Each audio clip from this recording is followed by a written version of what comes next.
What if a rust-eaten rifle pulled from a blanket wasn't junk, but proof of a war the government erased? From the moment Hollis runs a forbidden serial number, his quiet Tennessee gun shop becomes the doorway to Operation Brushfire, a buried black op, and a ghost sniper who was never supposed to return. This is a slow-burn thriller where one small act uncovers 50 years of lies, sacrifice, and buried history. Hollis handled the rifle with 2 fingers, as if holding garbage. Corrosion dusted the countertop. The wooden stock was cracked down the center. Its metal parts were corroded so badly you could not tell what they were. "Ma'am, this is just scrap metal," he said. "It would likely blow up in your hands if you tried to shoot it." The other customers chuckled. The old woman remained perfectly still. "You should probably check the serial number first," she suggested. Hollis smirked. He had been identifying guns since he was 16. He knew junk on sight.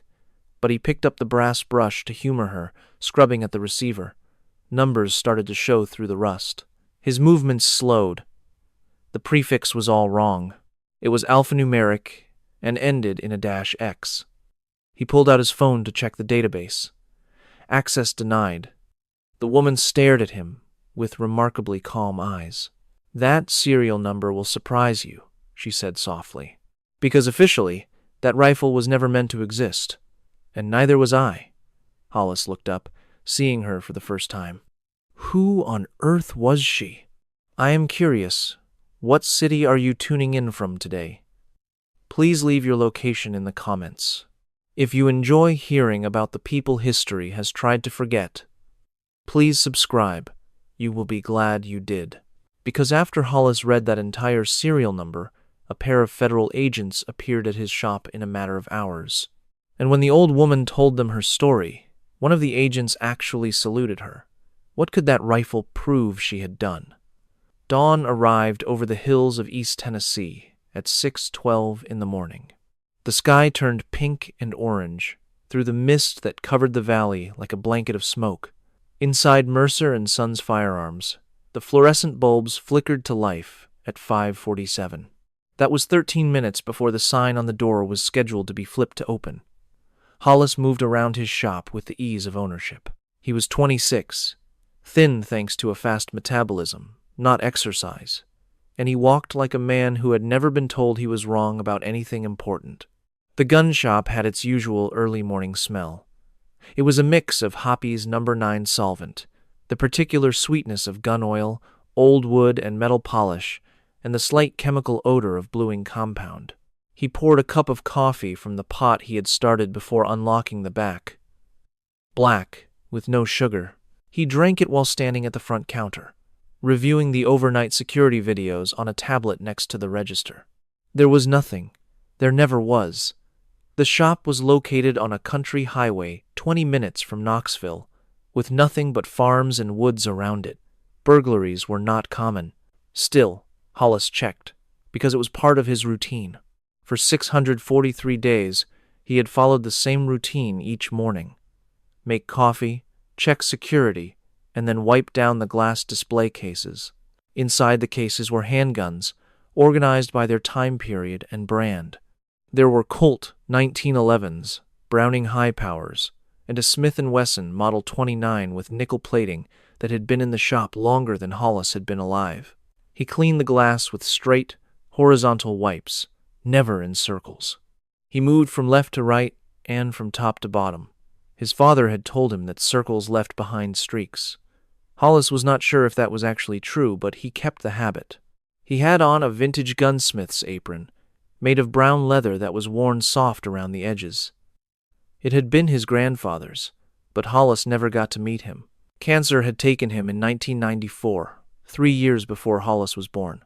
The apron felt like a proper inheritance, like a confirmation that he belonged there. At 6:30, Hollis went to the back of the shop, where a locked filing cabinet stood against the wall. It was olive green metal, a military surplus piece with a thin layer of dust that never seemed to get any thicker. The label on the front drawer, made with an old typewriter, read Estate Archive pre-1980. He had asked his father about it one time, a long while ago. His father explained it held old sales records from when his grandfather owned the store. Nothing of any importance. The cabinet was always kept locked. Hollis slid his hand over the top, feeling the dust on his skin, and then cleaned his fingers on his jeans. An old rotary phone hung on the wall above the workbench in the back. Its cream-colored plastic had turned yellow over the years. The cord hung down in a coil like a resting snake. In his 643 days there, Hollis had never once heard it ring. He was not even sure if it still functioned. It seemed like something that should be discarded, but his father had told him to leave it be, so it remained. A photograph was propped up behind the cash register, squeezed between the counter and the machine for credit cards. It was small, maybe 4 by 6 inches. The picture was out of focus and had faded to a brownish sepia color. It depicted a group of individuals in military attire, standing next to some wooden boxes in what seemed to be a jungle. There were 7 people in total. You could not make out their faces, as they were blurred by the sun, or by time, or maybe both. Hollis had studied it 1,000 times, but could never see any clear details. He had no idea who those people were. It was just another old item his father instructed him to leave alone. At 7 o'clock, the first customer showed up. It was Dale Pritchard, a regular who brought in his Remington 700 every 6 weeks like clockwork for a scope adjustment. Dale was in his 60s, retired from a job he never talked about, and he liked to talk too much about unimportant things. Hollis secured the rifle in the vise on his workbench, checked the barrel, and adjusted the scope. Dale stood at the counter and drank the coffee Hollis gave him, more out of custom than any real warmth. "I heard some people have been asking questions around town about old military surplus," Dale said. "They looked like government guys, wearing suits with the wrong kind of shoes." "That is odd for this area." Hollis did not look up from the scope. "Collectors often do that," he replied. "Not these guys," Dale went on. "They had that official federal look to them. You know the kind. Too neat, too courteous. They were asking about weapons from the 70s and 80s. They specifically wanted to know if anyone had the original paperwork." Hollis's hand stopped for a brief moment. His wrench paused above the turret. Then he went back to the adjustment, making 2 clicks to the left. "It is probably just the Bureau of Alcohol, Tobacco, and Firearms doing an audit. That happens now and then." Dale shrugged. "Perhaps. It just seemed unusual." The topic of conversation changed. Dale took his rifle at 7:42, paid with cash, and departed. Hollis went back to the workbench and stood for a moment, just looking into space. Then he walked over to the filing cabinet in the corner and stared at it for about 10 seconds before going back to the front counter. At 9:15, a young couple came in, wanting to buy a concealed carry pistol for the woman. Hollis presented 3 choices: a Glock 40, 3, a Smith & Wesson Shield, and a SIG P3-65. He went over the differences in magazine size, recoil, and how easy each was to handle. The woman picked the Glock, which was a common selection. Hollis handled the background check and then sent them off with a box of 9mm rounds and a suggestion for a shooting range a couple of towns away. At 10:30, Webb Calhoun came into the shop. Webb was 71, a collector whose passion was for firearms from the Civil War period, and he had more wealth than common sense. He used his retirement to travel to gun shows and estate auctions in search of uncommon items. He would visit Hollis's shop twice a week to discuss his latest finds or what he hoped to find next. Hollis put up with him because Webb spent enough money to make the time worthwhile. At 11:18, the little bell on the door rang. Hollis glanced up from the Colt python he was polishing and saw an elderly woman come inside. She walked with a slow, not weak, but careful pace, as if she were trying to save her strength. She had on a canvas jacket from a long-gone era, worn-out jeans, and work boots covered in red mud. Her hair was gray and tied back in a plain ponytail. Her face had lines, but it was not soft. She had high cheekbones. Her eyes scanned the room in a way that seemed very deliberate. She was holding an object wrapped in an old olive-green wool blanket. It was the color of military equipment. Hollis paid her little attention. Webb was talking about a Springfield trapdoor rifle he had spotted at an estate auction in Chattanooga. The woman approached the counter and stood there silently. She just waited, holding her wrapped bundle. Hollis continued to polish the python. "Can I help you find something?" he asked. The woman did not reply right away. She set the bundle on the counter using both hands. Her movement was very precise. It did not drop or make a loud noise. It was a careful placement, like someone handling something delicate or hazardous. She began to unwrap it with deliberate slowness. The rifle was revealed piece by piece. Every part you could see was covered in rust. The metal was so dark and oxidized that it looked almost black in some areas. The barrel had signs of pitting and decay. The wooden stock had a long split running its entire length. A crack went from the butt of the rifle all the way to the front. The wood was swollen and bent from being wet. It appeared to be something that had been recovered from a swamp or a flooded room. Hollis put the python down. He looked at the rifle, and then he looked at the woman. A smile formed on his face. It was not a mean smile, but the kind of smile you give someone who has made an innocent error. "Ma'am, I thank you for bringing this to me, but this item is worthless scrap metal. In fact, it is not even safe enough for a display. The wood is split, and the metal is ruined. If you attempted to fire this, it would almost certainly explode in your hands." From a nearby aisle, Webb let out a small laugh. "That sounds like a legal problem just waiting to happen." Hollis took the rifle by its barrel with just 2 fingers, holding it out from himself as if it were something dirty. The metal was coarse to the touch, tiny bits of rust sprinkled onto the counter. "I can get rid of it for you if you'd like," Hollis offered. "But this has no monetary value. None at all." The woman did not say a word. She just watched him with eyes that blinked less than they should. Hollis placed the rifle back down with a heavy, dull sound. The noise seemed to hang in the air of the quiet shop. 2 other customers had paused their shopping to see what was happening. Her voice was soft, little more than a whisper, which seemed out of place with her weathered look. "Maybe you should look at the serial number before you toss that." Hollis let out a real laugh, genuinely amused. "Ma'am, believe me, I started this work when I was 16. I can spot a piece of junk from a mile away." She remained perfectly still. Her face was blank, and her gaze never left his. "The serial number," she insisted. "Just look at it." A silence fell over the shop. Webb stopped his chatter. The 2 men by the shotgun display were now paying attention. With a sigh, Hollis took a brass brush and a bottle of cleaning solvent from his workbench. He put a little on a cloth. "All right," he said. "Let's find out what this is." He started to clean the area on the receiver where the number should be. The bristles scraped loudly against the rusted steel. Dark and reddish flecks fell onto the counter like little bugs. Slowly, the liquid ate away the grime. Digits started to show through. Hollis applied more pressure. More of the serial came into view. His movements became hesitant. The number was unusual. The beginning was incorrect. It had letters and numbers, not just numbers. The pattern was wrong for any gun made for the public. It finished with a hyphen and a letter, a hyphen and an X. Hollis froze. He stared at the sequence, GX1847-X.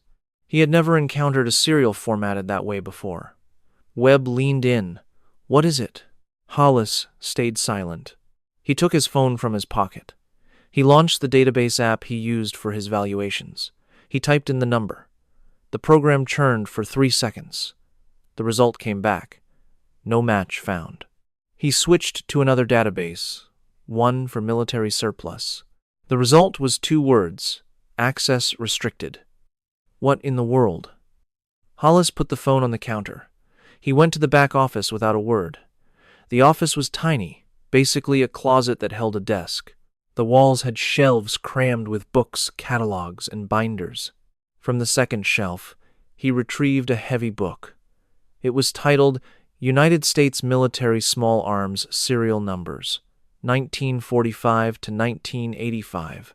It had a red cover with edges softened by years of handling. He leafed through the book until he located the part on serial number codes. He read through the lines of text. At the bottom of page 347, he saw a note in tiny letters. Codes ending in -X, -Y, or -Z were set aside for experimental or secret government projects. The files were sealed by National Security Directive 47B. For inquiries, contact the Department of Defense Historical Archives through a Freedom of Information Act request. Hollis reviewed it again before walking back to the main room. The woman was still there. She had not shifted her stance at all. Her hands were on the counter, and she observed him with an unsettling calm. Hollis lifted the rifle once more, but this time he was careful. He looked at it with a new perspective, his professional gaze replacing his earlier scorn. Where did this come from? His voice was completely different. It was given to me. Webb chuckled at that. Given? Ma'am, women couldn't even serve in combat roles in those days. The woman slowly angled her head to face Webb. She remained silent. The quiet that hung in the air was more powerful than words. Hollis paid them no mind. He was focused on the rifle, truly seeing it. He picked up a magnifying glass and inspected the threads on the barrel. This was not standard issue. It was custom work, expertly crafted. He inspected the trigger group. It had top-tier parts, tuned for precise shooting. His fingers traced the bolt, feeling for strange marks from use. The wear suggested it was used with a suppressor. He then examined the stock. Under the cracked wood and water stains, he could see faint carvings. Someone had etched letters by hand, then tried to scratch them out. They were hard to see, but not completely gone. Hollis retrieved a pair of calipers from a drawer. He measured the chamber and checked the rifling inside the barrel. This was made for shooting at great distances, Hollis said softly. A competition barrel, designed for specific ammunition. This is not a standard infantry weapon. This was for a specialist. His words faded. The woman completed his thought. A sniper's rifle. Operation Brushfire. From 1973 to 1977. In Laos and Cambodia. Everyone in the gun shop went still. The two customers stopped in their tracks. Webb's jaw was slightly agape. Hollis just stared at the woman. Officially, the woman went on, her tone devoid of any feeling. We were never there. Hollis could feel his heart beat in his head. Brushfire was a secret operation, counterinsurgency. That entire program is still secret. Most of it is, she confirmed, and most of us are as well, considered dead or wiped from the records. As she talked, Hollis started seeing little things he had missed. He noticed her posture, her weight perfectly centered. Her shoulders were straight. A car backfired on the road, and her head snapped toward the noise instantly. She identified the source, decided it was no threat, and relaxed. The words she chose seemed unnatural for her. Phrases like suppressed fire mission, windage calculation, and cold bore zero. It was specialized language you would not expect from an older woman in a country gun store. Webb managed to speak. "Who are you? You can call me Ennis." The phrasing was peculiar. "Not my name is. Just, you can call me." "Ennis, what?" Hollis questioned. "Just Ennis." Hollis slid the firearm back to her side of the counter. "Listen, I am not sure what is going on, but I cannot legally touch this if it is part of a secret operation. I am not even allowed to give you a price for it." "I am not requesting your services," Ennis replied. "I am asking about its value." A nervous laugh escaped Hollis. "Value? If this is real, one of maybe 12 left from a secret program, it could be worth 6 figures, or more. A museum might want it. Then you should sell it for me." Webb moved forward.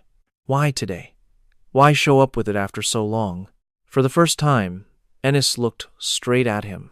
Her eyes were a light gray, almost like they had no color. Because for all this time, no one was searching for it. But now, someone is. While she spoke, her right hand drifted to her left arm without her seeming to notice. She made contact through her jacket for just a moment. The gesture was over in a flash. Hollis's phone vibrated on the countertop. He looked at the display. It was a message from a number he did not know. It said, "Who ran serial number GX1847X at 11:34 this morning? Respond immediately." A chill went through Hollis. He took the phone, reread the text, then glanced at Ennis. She was observing him, her expression showing no shock or worry. He held the phone out for her to see. She looked at it, but her face remained the same. "You ought to lock up early," she suggested in a low voice. "And perhaps you should not reply to that." Webb glanced back and forth between them. "What is happening?" Hollis had no idea what to say. His eyes moved from the text to the gun and back to the woman named Ennis. His hands had started to tremble. He put them flat on the counter to keep them steady. The phone vibrated again. It was the same strange number. "This is a matter of national security. Give us the contact details for the person with firearm serial GX1847X. Following these instructions is mandatory." Hollis dropped the phone as if it had burned him. Ennis was completely motionless. She had not adjusted her position or her gaze since she arrived. The bell on the door rang. Hollis's head snapped up. The two other customers were walking out. They looked puzzled and uneasy. They departed in a hurry, without a word. Webb just stood there, looking at Ennis as if she were an impossible riddle. All at once, the shop seemed to shrink, the air growing heavy and the walls closing in. Hollis handled the rifle again, turning it over to see the serial number clearly etched in the clean metal. GX1847X. 8 symbols that were important to people working in secret government buildings. He placed it down carefully. "You have no plans to sell this, do you?" It was a statement, not a question. "No." "Then why did you come here?" Ennis gave a slight smile that held no warmth. "Because I needed someone to confirm its identity. Someone who would make a record of it. I needed someone who would check databases and set off alerts. Someone who would prove this rifle is real and that I am still alive. You wanted to let them know. I wanted to have witnesses," Ennis clarified. "When they arrive, and believe me, they will, I required people who could confirm the events of today, to confirm what you saw and what you learned." The phone vibrated for a third time. Hollis ignored it. He could read the message summary on the screen. It said, "Federal agents are on their way to you. Stay where you are. Do not tamper with anything. Wait for them." He looked at Ennis. "They are on their way. I know. When? Soon." Webb took a step back from the counter. "I feel like I need to leave." "No," Ennis stated. Her voice was quiet but firm. "You need to stay. You are also a witness." Webb stopped cold. Hollis could feel his heart pounding. "This is crazy. I own a gun store. I value firearms. I am not part of whatever this is. You became involved the second you wiped the dirt off that serial number," Ennis told him. "It is too late to back out now." Outside, tires crunched on the gravel driveway. A vehicle was pulling into the lot. Hollis glanced through the front window. It was a black SUV with tinted windows and government plates. He said quietly, "They are here." Ennis did not bother to turn. Her eyes remained locked on Hollis. "When they question you, stick to what is true, what you witnessed, what you were able to confirm. Nothing else. What do you think they will do to you? That will depend on how smart they are." The doors of the SUV opened. 2 men got out. They looked to be in their mid-40s, with athletic bodies, wearing regular clothes that still screamed federal agent. It was the wrong shoes, the wrong watches, the wrong way they scanned the area. They walked straight for the entrance of the shop. Hollis could not breathe, could not process anything. His mind went completely blank, except for one looping thought. "What have I gotten myself into?" The bell on the door chimed. The 2 men entered the shop. They moved like soldiers, with deliberate, practiced control. Their eyes swept the store in systematic patterns. The first man gave a pleasant, professional smile. "Good afternoon," We are trying to find someone who may have asked about a certain serial number earlier today. Hollis tried to speak, but no sound came out. The second man's attention fell upon the rifle that was on the counter. His face showed a quick flash of recognition before returning to careful neutrality. "That is a very interesting piece of equipment," the second man commented. "Do you mind if I ask how you acquired it?" Ennis pushed herself off the wall she had been leaning against. She moved with a slow, intentional grace. Every single motion was controlled. Both men turned to face her, saw an older woman in simple work clothes, and immediately wrote her off. They looked back to Hollis. "Sir, we will need you to turn over all the documents for that weapon and give us the contact details for the person who brought it in. You are not taking a thing," Ennis stated. Her voice was soft, but it had a different quality now. It held a deep command, an authority that did not need to ask for permission. The first man barely even looked at her. "Ma'am, this is not your concern. Please wait outside." GX1847X, Ennis said. Issued October 1973. Returned February 1977. That rifle has been in my care for 49 years. If you are looking for documents, I have 49 years' worth of them. The second man froze. He turned his head to look at her. He truly saw her for the first time. His gaze studied her face, her posture, the confident way she stood. The look on his face changed completely. "What was your unit designation?" he asked with caution. "Crosswind 7.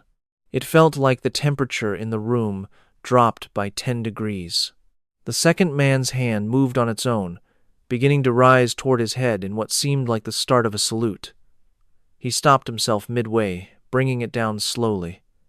"Good heavens," he whispered. "What do you believe is going to happen next?" Leave your thoughts in the comments. And if you are moved by stories of people who were erased from the history books, please subscribe. We have more on the way. The second agent was perfectly motionless. His gaze was still fixed on Ennis. 30 seconds ticked by in total silence. Webb was the first to speak.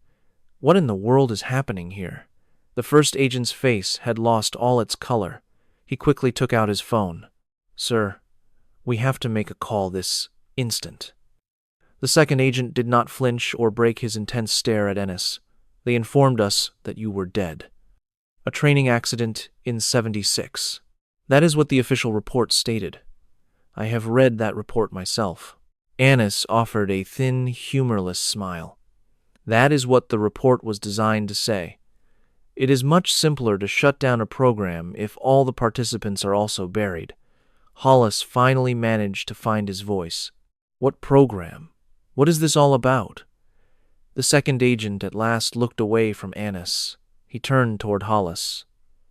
"Operation Brushfire. Secret sniper missions in Laos and Cambodia during the last years of the Vietnam conflict. According to the records, it never took place. All personnel files were sealed or eliminated. Mostly eliminated," Ennis corrected him. "A few of us simply vanished." The first agent was now talking quickly into his phone. He walked toward the back room for some privacy, but his voice could still be heard. "Yes, sir. Crosswind 7. She is alive. That is confirmed. The weapon is here. The serial number is authentic." "Yes, sir. I am looking right at her as we speak." Webb looked back and forth between Ennis and the two agents. His mouth opened and shut 2 times before he could form any words. "Are you telling me she was a government sniper?" The second agent did not reply to Webb. He was still watching Ennis as if she might disappear if he blinked. "How can this be?" "We have the paperwork on your death. We have witnesses. We have a burial record." Ennis slowly and deliberately rolled up her left sleeve. A long, jagged scar came into view. It ran from her wrist nearly up to her elbow. It was an old scar from surgery, the kind you get from removing shrapnel. The skin was raised and had a different color. Years of healing had made it fade, but it was still clearly visible. "Shrapnel," Ennis explained, "on the Cambodian border. February 12th, 1977. We were being pulled out by helicopter while under attack. We lost 2 members of our team that day. I took out 11 enemy fighters from 900 meters with only the iron sights because my scope was destroyed. She gestured to the rifle on the counter. That weapon's barrel. That very rifle. That exact mission. The second agent's hands were shaking just a little. You are on the memorial wall, in Building C, at Langley. I have walked right past your name 100 times. They probably still spell it wrong, Annis said without emotion. The first agent came back after finishing his call. He looked at his partner with an expression that was a mix of confusion and something that resembled fear. They are ordering us to bring her in, to a secure facility, for an immediate debriefing. Annis let her sleeve drop back into place, covering the scar. No. The first agent blinked. I am sorry? I did not come back after 50 years just to be made to disappear a second time, Annis declared. Her voice stayed quiet, but it now held absolute command. That rifle is real. Its serial number is in the records. There are several witnesses in this very room. If I go missing, people will ask questions. So, this is what is going to happen. You will leave. I will keep my rifle. And when your bosses realize they cannot erase me twice, they can choose if they want this story to come out quietly or very loudly. The second agent looked over at his partner. A silent message seemed to pass between them, the kind that comes from years of working as a team. The second agent then turned back to Annis. This time, his hand finished the movement it had started before. He gave a full military salute. It was sharp and held steady.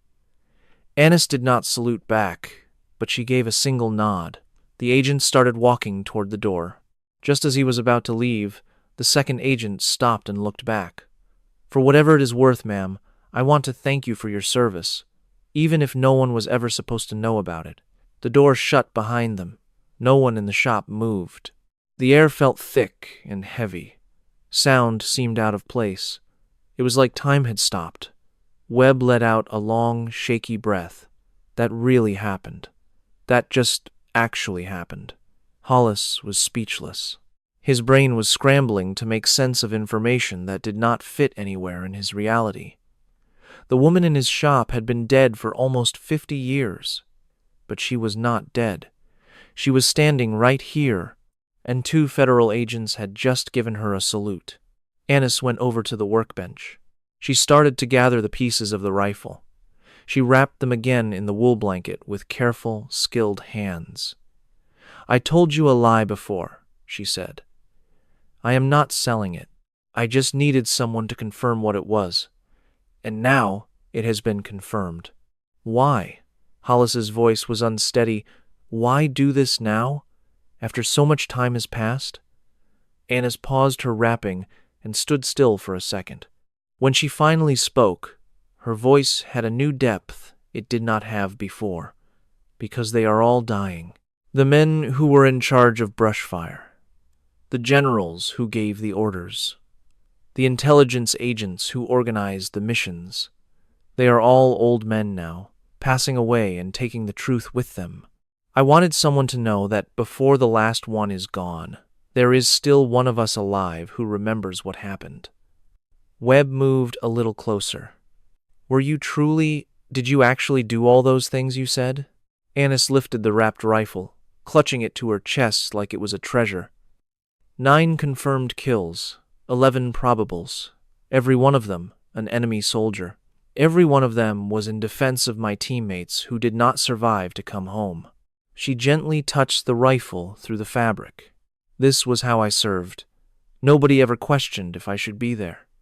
The enemy certainly knew I belonged right there. She headed for the door. The bell chimed as she pushed it open. Hollis suddenly found himself moving. Wait. Annis paused but did not look back. What is going to happen now? That is going to depend on how many people end up believing you, Annis replied, and how loudly you are willing to share this story. Then she was gone. The door swung shut. The little bell chimed once more. Hollis and Webb were left standing in silence, just staring at the empty doorway. On the workbench, a glint of light caught his eye. Hollis walked over, and saw a single brass casing sitting where the rifle parts had been. She must have left it behind when she was wrapping up the weapon. He picked it up and rolled it between his fingers. Stamped into its base were the words 7.6, 2 by 50, 1 millimeter NATO, 1974. It was physical proof. It was real, tangible evidence. A small piece of a war that was never supposed to have happened. Webb came up beside him and looked down at the casing. Do you believe her?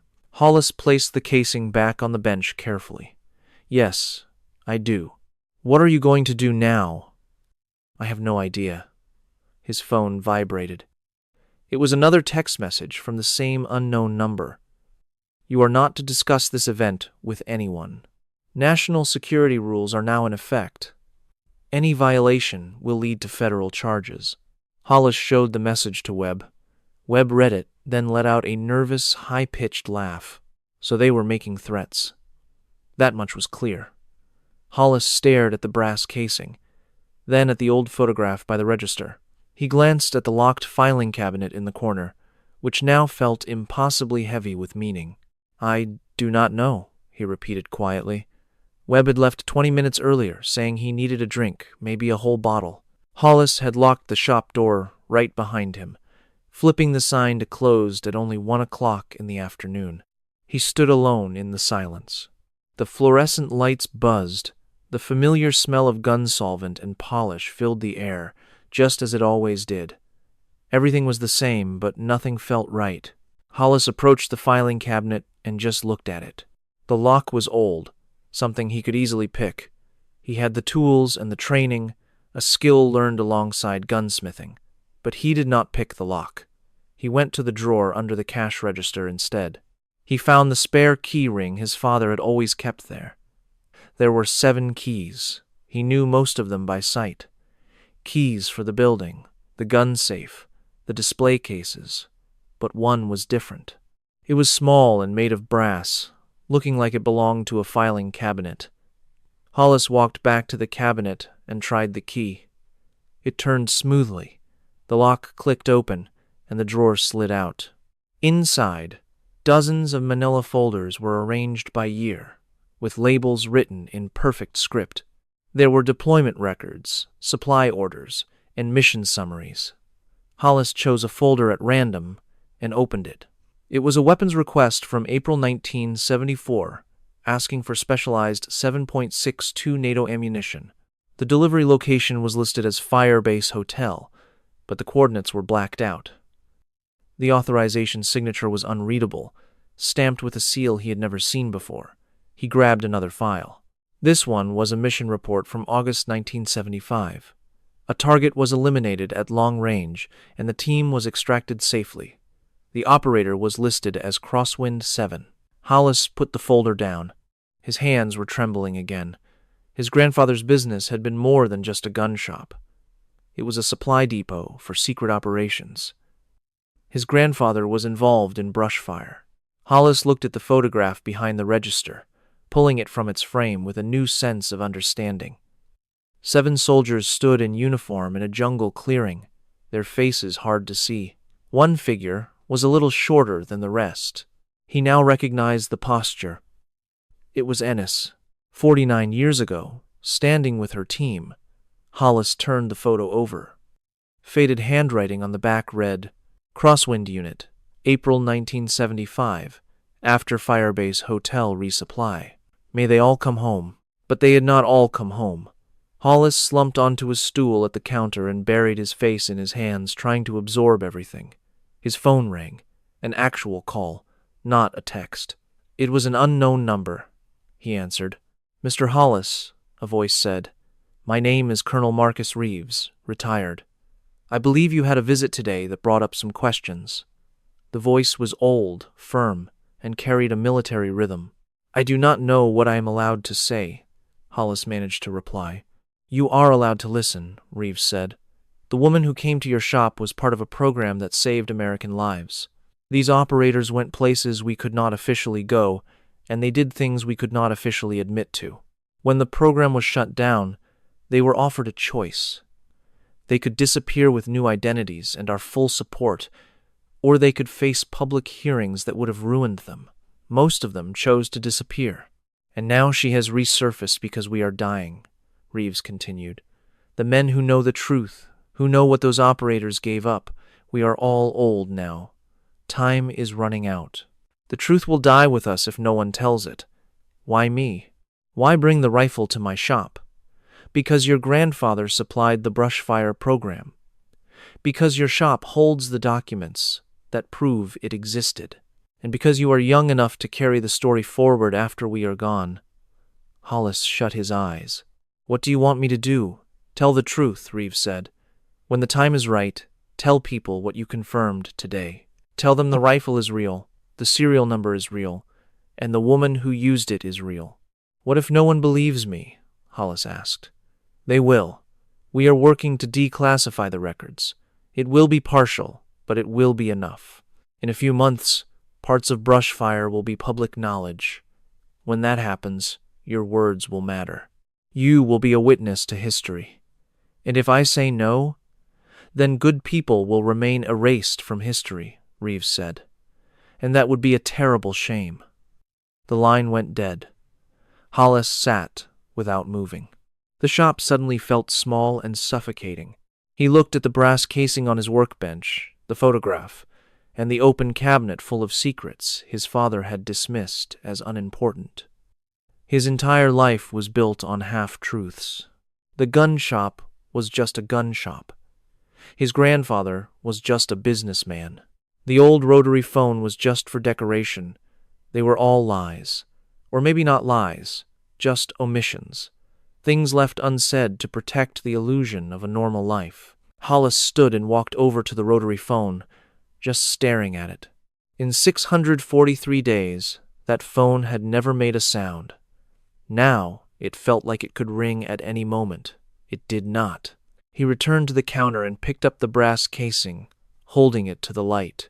The metal shined under the fluorescent bulbs. The numbers stamped on it were still sharp after 50 years, military grade. Someone had fired this round. Someone loaded it into a rifle, calculated the wind in the distance, controlled their breathing, and squeezed the trigger. Someone watched through a scope as a bullet traveled 900 meters to end a life. That someone was the quiet, elderly woman who had been officially dead for 49 years. Hollis put the casing down, took out his phone, and opened a new note. He began to type. November 14th, a woman named Ennis brought a rifle to the shop. Serial GX1847X, verified as an experimental military sniper rifle. The database search alerted federal agents. 2 agents arrived. The woman was confirmed as Crosswind 7, an operative from a secret program, Operation Brushfire. Her expertise and shrapnel scar were undeniable. Even the agents saluted her. This was the proof of a forgotten hero, an injustice he now had to face. He saved all the evidence. Suddenly, the door's bell chimed. Hollis's heart leaped, his hand reaching for the pistol under the cash drawer. An old man in his 80s entered with a cane, wearing a worn army jacket with strange patches. His eyes scanned the room, stopping on a photo, and then Hollis.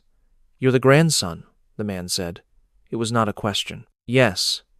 Your grandfather helped us when no one else would." "Who are you?" The man advanced slowly. "You had a visitor earlier, a woman with a rifle." "How could you know that?" "About an hour ago, I received a call that Crosswind 7 was alive. I had to confirm it was true." "You know her?" the old man affirmed. "I served with her. February of 1977. I flew the helicopter that pulled her team out. We were taking fire coming in. She provided cover for us from a high ridge. I have never witnessed such marksmanship. 11 targets in about 90 seconds. Flawless shots." He glanced at the picture. "That photograph is of us. I am the third one from the left." Hollis examined the image, finding the figure the man pointed to. The man stood taller, with a clear military posture despite the fuzzy quality. "You were really there." 4 tours, the man confirmed. "In places I cannot discuss, with people I am meant to forget. But I never forgot her. Cross-17 was the finest soldier I ever worked with. Why come here now? Because her reappearance means something big is about to happen. A declassification, perhaps. If they are getting recognition, you need to know some things. About your grandfather, and the true purpose of this shop. The visitor retrieved a sealed, yellowed envelope from his coat. Your grandfather gave this to me in 1978. He instructed me to deliver it to the shop's owner if he was gone, or if anyone began asking about brushfire. He said the right person would know its purpose. The old man gave the envelope to Hollis. The wax seal was unbroken. On the front, in his grandfather's script, it read, "To whoever carries the name forward." What is this? The truth, the man replied. At least, as much as he could write. It has names, dates, and missions. It is proof that they were real. Why was it never opened? It was not for me. Besides, certain truths carry great risk. Your grandfather understood that. He preserved the information, but kept it concealed for safety. Turning to leave, the man paused at the door. Please tell her that I remember, he said. Let Crosswind 7 know that Pelican 3 has not forgotten, and I am happy she survived. With that, he was gone. The bell announced his departure. Hollis was left clutching the envelope. The old paper felt so delicate, as if it could turn to dust in his hands. He placed it down and just looked at it. The shop was the same as always. The hum of the lights, the scent of gun oil, the afternoon light. Nothing had changed, yet everything was different. Hollis finally took the envelope and broke the seal. He found photos, official papers, and scribbled notes. There was a logbook of weapons with dates and locations, maps with marked coordinates, and mission summaries from an old typewriter. A letter from his grandfather, addressed to no one, was also inside. It began, "If you are reading this, then the right person has started asking questions and putting the forbidden pieces together. That is good. Our actions were vital. The soldiers of Operation Brushfire protected American lives. They worked in environments that would shatter ordinary people. They completed missions that offered no chance of rescue. Then, when it was over, they were cast aside. They were given new identities and ordered to forget everything. But certain things must be remembered. Some acts of valor demand to be honored, even if it takes 50 years. This very shop was a link in their supply chain. I gave them weapons, ammo, and special gear. I knew a few of them and what they were up to, though I could never speak of it. Each one of them was a hero. If their story is finally being told, ensure it is accurate and whole. Do not allow their history to be erased by politicians." The packet also held a small brass key, unlike the one for the cabinet. A note was tied to it. Safe Deposit Box, First National Bank, Knoxville. Box 347. Additional proof is inside. Use it at the proper moment. Hollis arranged all the items, staring at the proof covering his counter. He saw pictures of young soldiers in jungle gear and papers marked with warnings like classified and eyes only. The names were unfamiliar, but they felt important. His phone vibrated. It was a text from Ennis. "The pilot visited you. Good. You are beginning to see the picture. You will be prepared for the declassification announcement. I appreciate your trust." Hollis replied, "Why choose me for this?" The answer was immediate. Because your grandfather left you his legacy, even without your knowledge. Because you pursued the truth when ignoring it was simpler. Because a witness is essential. And I am done being a ghost. Hollis sank into a chair, feeling a sudden, heavy fatigue. The morning had been routine. Coffee at 600, a systems check, wiping down cases. Now he possessed proof of a secret mission and was in contact with a woman deleted from the official record. Then, the old rotary phone began to ring. Hollis jolted and stared at it. Its ring was a jarring, mechanical noise that did not belong in this era. It rang a second time. He got up, crossed the room, and lifted the handset. "Hello?" There was only static, followed by a formal older man's voice. "This telephone line has been dormant for 38 years. A A ring means the emergency plan has been triggered. Are you the grandson? Yes. Then pay close attention. Operation Brushfire is undergoing partial declassification. The news will be public in 6 weeks, with a congressional hearing in 8 weeks. We require witnesses to confirm the program's existence, people with proof and authority. Your grandfather created this system as a safeguard long ago. This phone was meant to ring if the operatives ever needed someone to vouch for them. The person who answered becomes their champion. Who is speaking? Someone who is deeply indebted to them. The voice answered, Prepare yourself. You will be asked to testify at the hearing. Present the documents. Present the rifle's serial number. Present the truth. The call ended abruptly. Hollis replaced the receiver. His hand trembled. A profound quiet returned to the shop, a heavy silence as if the building was waiting. He surveyed the items laid out on the counter. Proof, a story, the truth. 6 weeks to the public release. 8 weeks to the official hearing. He had 8 weeks to get ready to reveal the story of people who were erased for 50 years. Hollis looked at the photograph again, trying to make out the blurred faces. The team was posed by some wooden boxes in a jungle.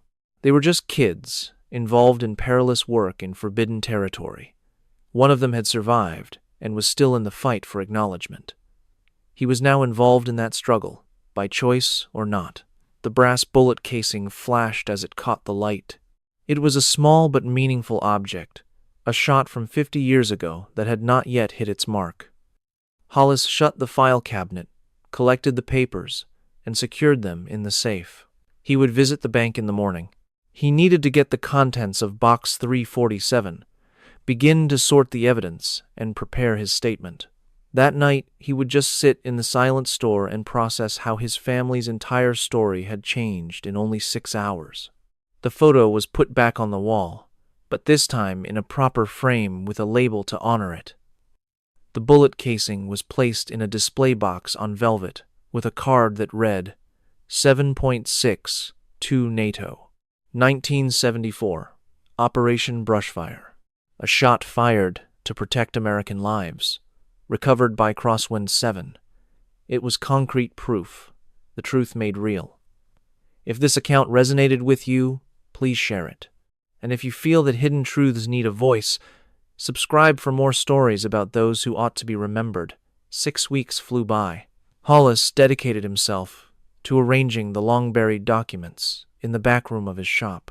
The safe deposit box held precisely what his grandfather's letter had described. There were mission reports. There were deployment records. There were photographs of operators whose faces he could now finally see. He found names that matched the code names. Crosswind 7 was listed as Lieutenant Sarah Ennis Carthage. She was 23 years old when she went to war. She was 27 when she disappeared. The declassification was announced on a Tuesday morning in January. The Department of Defense issued a short, formal press release. Operation Brushfire was acknowledged as a limited program conducted between 1973 and 1977. Some personnel records were unsealed. A hearing was scheduled for February 15th to review the program. Within an hour, Hollis's phone rang. It was Colonel Reeves again. He said the hearing needed witnesses to confirm the program's existence. He told Hollis to prepare a statement and to bring the physical evidence. He told him it was important. Hollis promised he would be there. 3 days later, a package with no return address showed up at the shop. Inside was a handwritten letter from Ennis. Her writing was neat and steady. "Thank you for believing," it said. "The rifle is now at the Smithsonian, as I promised. They are creating an exhibit for it." Operation Brushfire. Shadows in Service opens in March. You should come to the dedication. You have earned it. The letter came with a new photograph. It showed the rifle in a museum display, cleaned and perfectly preserved. The placard read, GX1847X, sniper platform used in covert operations, 1973 to 1977, carried by Lieutenant Sarah Ennis Carthage, Crosswind 7. Her real name was no longer a secret. Hollis put the new photograph on the wall next to the old one of the Crosswind unit. 2 pictures, separated by 50 years. One woman, hidden in the shadows, was now brought into the light. The shop felt different. People still came in for ammunition, but Hollis now knew that things were not always what they appeared to be. He asked smart questions, and he truly listened. He would carefully consider everything before he made up his mind. Webb visited twice a week and never brought up what occurred that day in November. But he would look at the pictures on the wall, the brass shell in its case, and then at Hollis with something like respect. February 15th dawned cold and bright. Hollis went to Washington the day before and checked into a hotel near Capitol Hill, but he could not sleep. He kept going over his prepared words. He thought about the burden of telling a truth that had been hidden for 50 years. The hearing room was not as large as he had imagined. It had wood-paneled walls, seats for visitors, and a long table up front for 5 congresspeople. Camera teams were positioned on either side. About 40 people were in the room. Hollis showed up early, took a seat in the back, and watched as people came in. He recognized some of them from the pictures. They were old men now, in their 80s. A few were in wheelchairs. Others used canes. They all wore a piece of their past service, like a jacket with unit patches, or a hat with a faded emblem.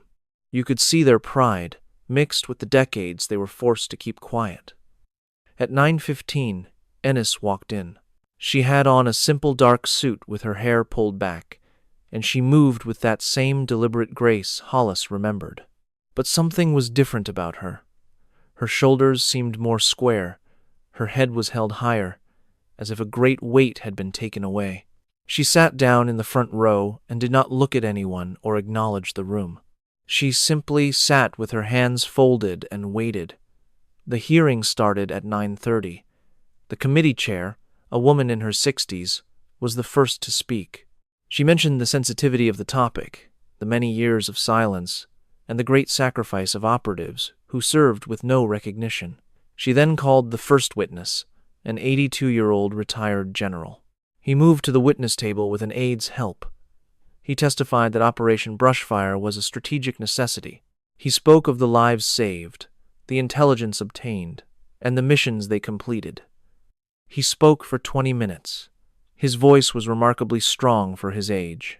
When he was done, he looked right at Ennis in the front row and gave her a single, firm nod. The second person to testify was the pilot, Pelican 3, the man who had been in Hollis's shop. He spoke about extraction missions and operators who worked under conditions that broke every safety rule. He described their professionalism while under fire and a particular mission in February of 1977. An operator laid down covering fire that saved his entire crew. He did not say Ennis's name because he did not have to. Everyone there knew exactly who he meant. Hollis was the third witness. He went to the table, put down his folder with the documents inside, took the oath, and sat. The committee chair asked him to give his name and his connection to Operation Brushfire. "My name is Hollis Mercer. I am the owner of a gun shop in Tennessee, which my grandfather ran during the brushfire period. Last November, a woman brought a rifle into my shop to be appraised. The serial number on the rifle was GX1847X. Database checks confirmed it was classified military property. The woman told me she was the operator who was issued the rifle. Federal agents came within a few hours and verified her identity. I later found documents in my grandfather's files that proved his shop was a supply station for brushfire operations." The chair asked if he had any physical proof with him. Hollis opened the folder, took out the brass casing in its clear case, and held it up. This casing was left by the operator. It is dated 1974, a 7.62 NATO round, and was fired during a mission detailed in my grandfather's records. He put it on the table and then brought out the pictures. The Crosswind unit in 1975, forms for weapon requests, mission reports, and summaries written after missions. He placed them all on the table. This is proof that Operation Brushfire was real, that operators served, that they completed their missions, and that they are owed recognition. The committee members looked over the evidence, passing documents to each other. They asked about how it was authenticated, who had it over the years, and how Hollis was certain the papers were real. Because my grandfather was thorough, Hollis stated. Because he knew that someday the truth would require proof. Because he believed these people were important. The chair nodded. Thank you, Mr. Mercer. This documentation will be entered into the official record. Hollis went back to his seat. His hands were trembling from a mix of adrenaline and relief. The chair then called the final witness, Lieutenant Sarah Ennis Carthage, Crosswind 7. The room became completely quiet. Ennis stood up, walked to the witness table with that same controlled step, sat down, and took the oath. Her voice was perfectly steady. The chair spoke with care. Lieutenant Carthage, thank you for being willing to testify. We know this must be difficult because of your service and how you were removed from official files. For the record, could you please confirm your identity and your service title? My name is Sarah Ennis Carthage. I served as Crosswind 7 in Operation Brushfire from October 1973 to February 1977. I was a sniper. I finished 42 missions. There were 9 confirmed eliminations and 11 probables. All were enemy fighters. All actions were in defense of American personnel. The chair continued. The committee has seen declassified mission reports that mention your title. However, official military records state you were killed in a training accident in 1976. Can you explain that difference? Ennis's expression never changed. When Brushfire ended, operators had 2 choices. We could face a congressional hearing that would expose secret methods that were still in use, or we could accept a new identity and just disappear. I chose to disappear. My death was faked to make that transition happen. Why are you coming forward at this time?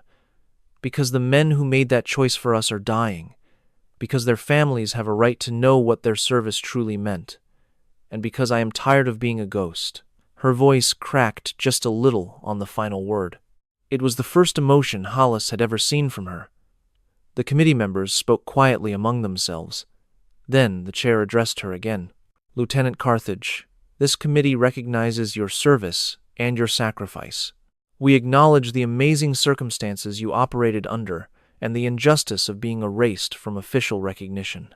It is this committee's recommendation that you and your fellow Brushfire operators be given the Intelligence Star for Valor in Clandestine Operations model. The room was overcome by a sudden, deafening quiet. Then, a single man, one of the elders in the front row, got to his feet. He brought his hand up in a perfect military salute. A second man stood and followed his lead. In less than 30 seconds, every veteran in the room was on their feet, hands raised to honor a woman 50 years gone. Enos stayed in her chair, not returning the gesture. Her gaze, however, swept over the crowd, taking in familiar faces, stirring old memories. The committee chairman then rose, and the other members followed. They did not salute, but they stood in a show of respect. The silence stretched for 20, then 30 seconds. Finally, Enos rose. She gave a single nod to the room before turning and walking out, ending the hearing. Hollis remained seated, stunned. He saw the veterans lower their arms, return to their seats, and brush tears from their eyes. Webb, sitting just ahead, turned to meet his gaze and nodded. A complete understanding passed between them in that silent exchange. In the hallway outside, Hollis saw Enos standing by herself, looking through a window at the city. Her hands were clasped behind her, maintaining a military bearing. That took courage, Hollis said. She answered without turning. It was long overdue. What is next? A memorial service at Arlington. It is scheduled for next month. They are adding our names to the Brushfire Memorial. 17 of us are left. We will all be there. And then what? She finally turned to him, a small, true smile on her face. Then, I can stop hiding. I might write a book, or I might just live peacefully, knowing the truth is finally on the record. Either way, I refuse to be invisible anymore. Hollis held out his hand. Thank you for putting your faith in me. Enos took it with a firm grip. Thank you for choosing to believe when it was easier not to. She then walked down the hall and into the group of veterans waiting by the elevators. The pilot gave her a brief, respectful hug. Soon she was surrounded by the others, all talking, sharing memories, and paying their respects. The next day, Hollis was back in Tennessee. While the shop appeared unchanged, it felt entirely new, as if it had discovered its true calling. He spent the next week rearranging everything. He moved the file cabinet to the wall behind his counter and left it permanently unlocked. He created a label for it: Historical Archive, Operation Brushfire. Now customers could see it, ask about it, and understand. The old rotary phone remained on the wall, silent once more. But for Hollis, it was no longer just a piece of decor. It was a symbol, a reminder that some bonds are not broken by time, and some truths take decades to come to light. The collection of photos grew. Next to the original picture of the Crosswind unit, he added new ones. Enos at the hearing, the rifle at the Smithsonian, and a group photograph from Arlington, showing 17 aging operators in formation one last time. Hollis added one more photo, taken in March at the museum dedication. It captured Enos standing next to the rifle exhibit.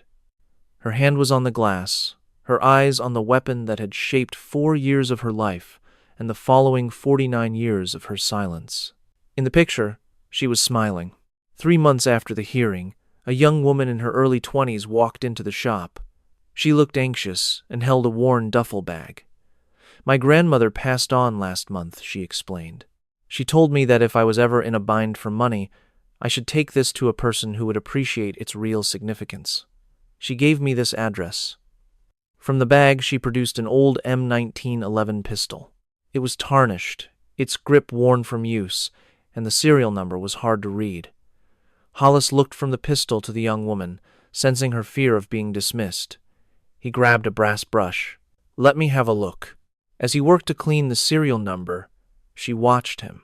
"Your grandfather did this kind of work too?" she asked. "He did. And he taught me that real value is rarely on the surface. It is often concealed by rust, time, and silence. Sometimes you need to look closer to see what truly matters."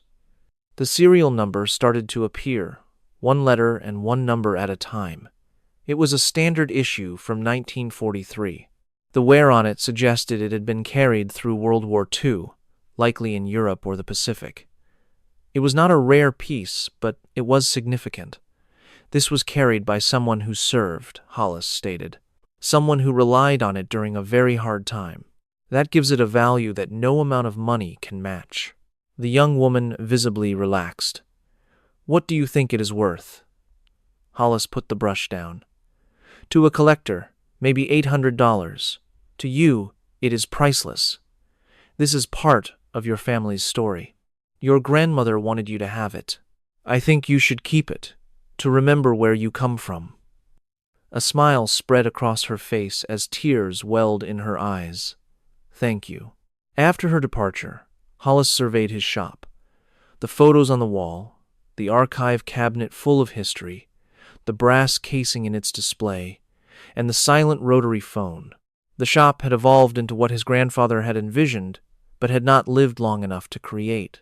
It was a sanctuary where buried stories were unearthed, where overlooked items were given their due worth, and where the truth was more important than convenience. At 5:47, Hollis started his closing tasks.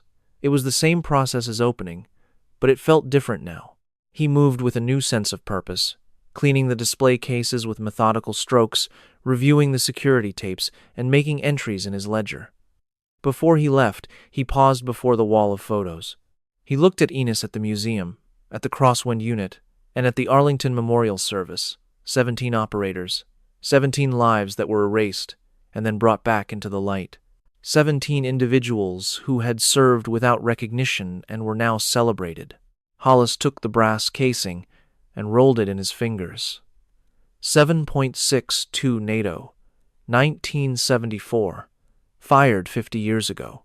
A small object, carried home and kept as a tangible piece of evidence that some truths can endure.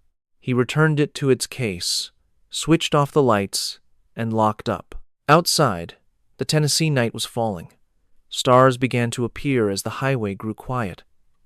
The world moved on around this small gun shop, now a keeper of secrets that had become history. Hollis sat in his truck for a minute before turning the key. He looked back at the darkened windows and the sign that said, Mercer and Sons Firearms. 3 generations, 3 different roles, a supply depot, a gun shop, and now a memorial.